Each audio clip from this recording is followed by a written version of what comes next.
समय बड़ा बलवान रे भैया, समय बड़ा बलवान, समय बड़ा बलवान रे भैया, समय बड़ा बलवान। समय के आगे हम तो क्या है, झुक जाता भगवान। समय बड़ा बलवान रे भैया, समय बड़ा बलवान। हाँ जी, राधे राधे, जय श्री कृष्णा, जय Shri Ram. Welcome my YouTube channel Rupa RG 25 में आपका बहुत बहुत स्वागत है। कैसी है मेरी यूट्यूब फैमिली? आई होप अच्छी होगी और अच्छी रहने भी चाहिए। तो ज़्यादा ना वक्त लेके हम जो दो लाइनें बोली हैं हमने गाने की, बहुत ही मोटिवेशनल सी हैं और मोटिवेशनल ब्लॉग बनने वाला है। तो बने रहिए ब्लॉग में, स्किप ना करा कीजिए, देखा कीजिए। तो बात चल रही थी समय बड़ा बलवान। यस, समय बहुत बलवान होता है। समय के आगे हम इंसान तो क्या, भगवान भी झुक जाता है। तो समय का हमें कभी दुरुपयोग नहीं करना चाहिए, सदुपयोग करना चाहिए।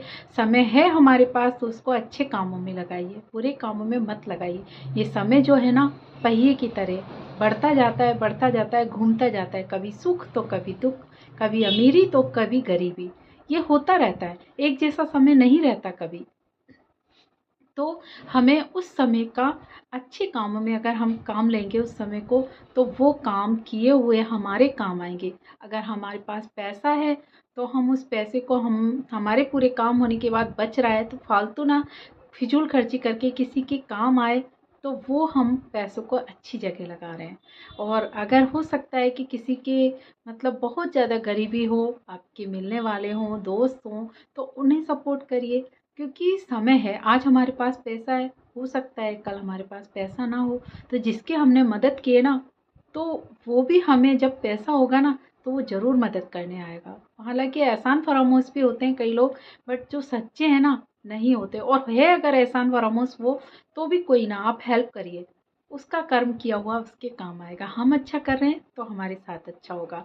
और देखिए, समय को बदलते टाइम नहीं लगता। जैसा कि बोला गया है कि समय के आगे हम तो क्या हैं, भगवान को भी झुकना पड़ा है। राम को ही देख लीजिए, राम मतलब पांचों, मतलब चारों भाइयों में सबसे बड़े थे, सबसे चहेते थे। तीनों रानियां उनको बहुत चाहती थी, कौशल्या, सुमित्रा और कैकेयी। तीनों रानियां उनसे बहुत प्यार करती थी, बट किसी एक स्त्री ने आके सारा पासा पलट दिया। मंथरा जो थी, मंथरा नाम पड़ा है उनका इसीलिए कि चुगली करने वाली को मंथरा आज भी कहते हैं, कि उसी ने चुगली करके कैकेयी को भड़का दिया। कैकेयी को नहीं पता था कि ऐसा समय भी आ जाएगा। और राम को भी कहाँ पता था, जहाँ राज तिलक होने वाला था, वो राजा बनने वाले थे, रात को उनको राजा तिलक के लिए बोला गया था और सुबह होके उनको वनवास दे दिया गया 14 वर्ष के लिए। और राम भगवान ने वो स्वीकार भी किया अपने पापा के वचन, मतलब पिताजी के वचन के लिए, क्योंकि वो मर्यादा पुरुषोत्तम थे। तो समय देखो, पलटी खाते देर नहीं लगती, कब किसका समय पलट जाए। कहाँ राजा बनने वाले थे, कहाँ वो 14 वर्ष तक वन वन में खाक छानी उन्होंने, कितने दुख सहे उन्होंने। यहाँ तक कि सीता मैया से भी उनको वियोग सहना पड़ा। और बाद में थोड़े दिन के लिए मिली भी थी, बाद में फिर उन्हें सीता मैया को त्यागना पड़ा। क्योंकि कुछ पता नहीं है किस टाइम कौन आके क्या हमारी ज़िंदगी में ज़हर घोल जाए, क्या कह जाए, क्या मतलब कर जाए, कुछ नहीं कह सकते।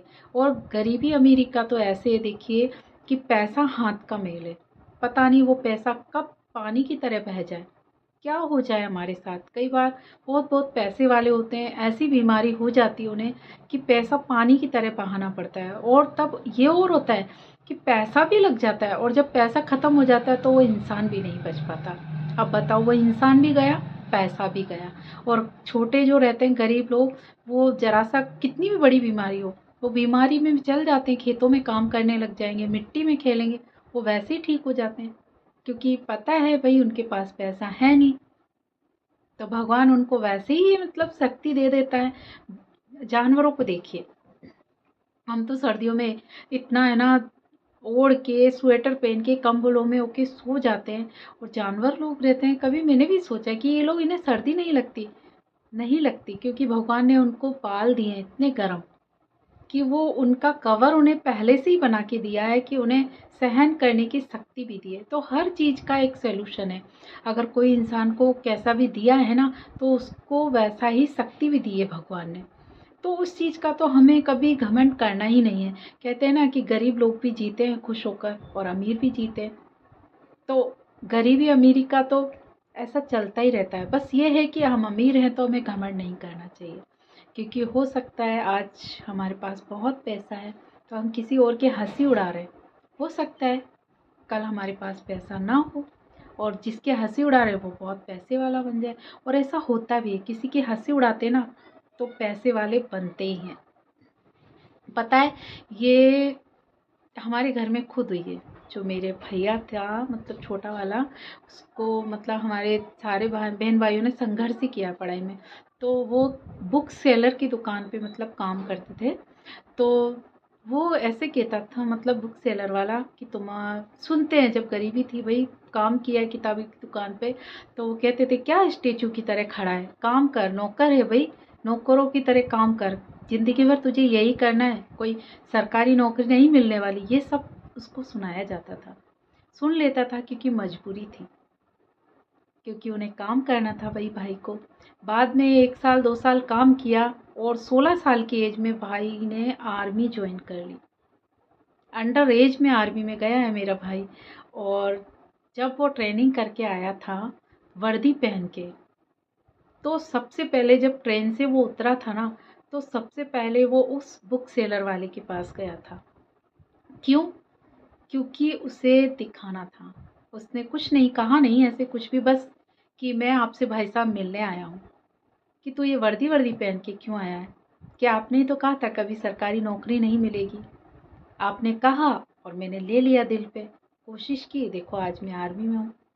उस दिन का दिन है, वो बुक सेलर वाला भी मान गया। उसका इतना अब जब भी कभी मिलता है ना, झुक के खुद उसको नमस्ते करता है। तो किसी के बड़े बोल नहीं बोलने चाहिए कि जा, तुझसे ऐसा तो हो ही नहीं पाएगा, तेरी औकात क्या है। औकात का तो ऐसा है, इंसान की औकात कब बदल जाए कोई पता नहीं है, इसलिए किसी की औकात तो दिखानी ही नहीं चाहिए। कई बार छोटे मजदूरों के लड़के आईएएस बन जाते हैं, और कई लोग आईएएस होते हैं ना, उनके बेटे हैं ना, मजदूरी करते मिलते हैं, क्योंकि उनमें ना पढ़ाई होती है, वक्त गुजार देते हैं अय्यासी में, कुछ कर पाते नहीं है। बाद में जब शादी हो जाती है तो पेट भरने के लिए कुछ तो करना ही है, पढ़ाई लिखाई भी नहीं कर पाते, दिमाग भी नहीं होता इतना, तो जाके मजदूरी करते मिलते हैं। तो वक्त का घमंड तो करना ही नहीं चाहिए, कब किसका वक्त बदल जाए कोई पता नहीं है भाई। तो वक्त है ना आपके पास, उसको सदुपयोग में लीजिए, अच्छे काम कीजिए, किसी को गलत मत बोलिए, जातिवाचक शब्दों से मत बोलिए उसे गंदा, क्योंकि हम किसी को बोलते हैं ना, जा तू तो नीची जाति का है, तो तेरे घर का पानी पीना, अरे वो है तो इंसानी, खून तो एक सा ही है। जाति भेदभाव करना भी गलत है, नहीं करना चाहिए, क्योंकि ये जाति है ना पहले नहीं थी, ये जाति कर्म से बना दी गई है। कोई जाति का क्या है अस्तित्व, कभी पढ़ा है? नहीं। कभी पढ़ना आश्रमों में कि उन्होंने जो कर्म किए ना, कोई जैसे जूते बनाने लग गया तो वो चमार हो गया, कोई पंडिताई करने लग गया तो वो पंडित हो गई। कोई स्पेशल जन्म से पैदा होके थोड़ी ना आते जाति बन के, पहले ऐसा कुछ नहीं था। जैसे जैसे वक्त बीतता गया वैसे वैसे ये आडंबर और ये चीज़ें घर कर गई इंसानों के, तो इंसान वैसा ही बन गया, छुआछूत करने लग गया, ऊंच नीच, गरीबी अमीरी, ये बाद में हम इंसानों ने ही किए। और हम इंसानों को ही समझना चाहिए कि जाति के नाम पे कई बार क्या होता है, कई पंडित होते हैं ना, वो इतने गंदे रहते हैं, उनके घर का पानी पीने का भी मन नहीं होता। और कोई जो नीची जाति के होते हैं उनके घर जाके देखिए, इतने सफाई से रहते, इतनी तहजीब होती है उनमें, कि वो मतलब किसी के घर आए का सम्मान इतना करते हैं कि रियली दिल मतलब उनका कायल हो जाता है कि नहीं, हो इंसान हो तो ऐसे। इसलिए कभी किसी को जाति से जज मत करिए, किसी के गोरे काले से, अमीरी गरीबी से, या ऊंच नीच से, इससे कभी किसी को जज मत करिए। जज करना इंसान का सुंदरता मत देखिए, उसका व्यवहार देखिए, अमीरी गरीबी मत देखिए, उसके बोलने का तरीका, उसका मतलब रहन सहन देखिए, वो कितनी सफाई से रह रहा है, कितनी तहजीब से वो रह रहा है, कितना रिस्पेक्ट करता है वो सबको, वो देखना चाहिए। तो ऐसा अगर देखते हैं ना, तो समय वास्तव में कभी किसी के सामने कैसा भी आ जाए, वो हर परिस्थिति में मतलब सहन कर जाएगा, क्योंकि उसने किसी का बुरा नहीं किया, तो भगवान उसका भी बुरा नहीं करते। ये सब अपने कर्मों की सजा है, जैसा करेंगे वैसा यहाँ भुगत लेते हैं। तो अच्छे करिए कर्म, वक्त दिया है भगवान ने तो उस वक्त को अच्छे कामों में लगाइए, वरना वक्त पलटते देर नहीं लगती। वक्त के आगे इंसान नहीं, भगवानों को भी झुकना पड़ता है। राम तो इतने अच्छे थे, उन्होंने तो कभी किसी के साथ गलत नहीं किया, उन तक को इतना दुख झेलना पड़ा है। पांडवों को देखिए, 12 वर्ष का उनको भी वनवास मिला था, श्री कृष्ण भगवान को देखिए, पैदा होते ही उन्हें माँ से दूर होना पड़ा था। भगवान के साथ भी ऐसा हुआ है, इंसानों के साथ तो होता ही रहता है। बस ये उस वक्त में हम अपने आप को संभालें, किसी को गलत ना बोलें, क्योंकि वक्त कभी भी किसी के साथ कैसा भी हो सकता है। किसी के वक्त को देख के किसी को गाली मत दो, किसी की पोशाक को देख के उसे ये मत बोलो क्या इसने कपड़े पहन रखे हैं। भाई जो उसने पहन रखे ना, शायद उसके पास इतना ही पैसा हो, वो इसमें ही खुश है। बल्कि ये कहना चाहिए, अरे वाह आप जैसे भी हैं बहुत अच्छे हैं। इंसान को कपड़ों से तो देखना भी नहीं चाहिए। कई बार ऐसा तो बहुत अच्छे कपड़े पहने हुए जब बोलते हैं ना, तो इतना गंदा बोलते हैं कि उनकी पूरी औकात सामने आ जाती है। और कई बार बहुत सौम्य तरीके से, मतलब बहुत साधारण सा युवक कि इतना अच्छा बोलता है कि करता है। रियली ऐसे इंसान होना चाहिए, ऐसा दिल हमारा बोल देता है उसी टाइम। तो हमें इंसान के कपड़ों से, अमीरी गरीबी से, काले गोरे से कभी जज नहीं करना चाहिए, क्योंकि बुराई तो कर लेते हैं हम, बट बाद में जब वो सामने वाला हो जाता है ना उस लायक और हमारे सामने आता है, तो हमारा सच्ची में हम पानी पानी हो जाते हैं। उस टाइम कुछ बोलने लायक नहीं रहता। तब हम सोचते हैं काश हमने इतना इसको बोला ही ना होता, तो शायद ये इतना ना बोलता। किसी को भी गलत मत बोलिए, किसी को चैलेंज मत करिए कि जाओ तुमसे ये नहीं होगा, सबसे होगा। कोई पता नहीं है इंसान में कितना दिमाग है, कब समय का पहिया घूम जाए। और समय बलवान है, कब किसके साथ क्या कर दे कुछ पता नहीं है। इसलिए हमें मर्यादा में रहना है, सौम्य तरीके से रहना है और अच्छा करना है। तो आज के लिए इतना ही। आई होप सारी डेफिनेशन आई गई है इसमें। तो अपना ध्यान रखिए और मेरा तो सपोर्ट करते ही हैं। तब तक के लिए राधे राधे, जय श्री कृष्णा, जय Shri Ram, take care, bye bye.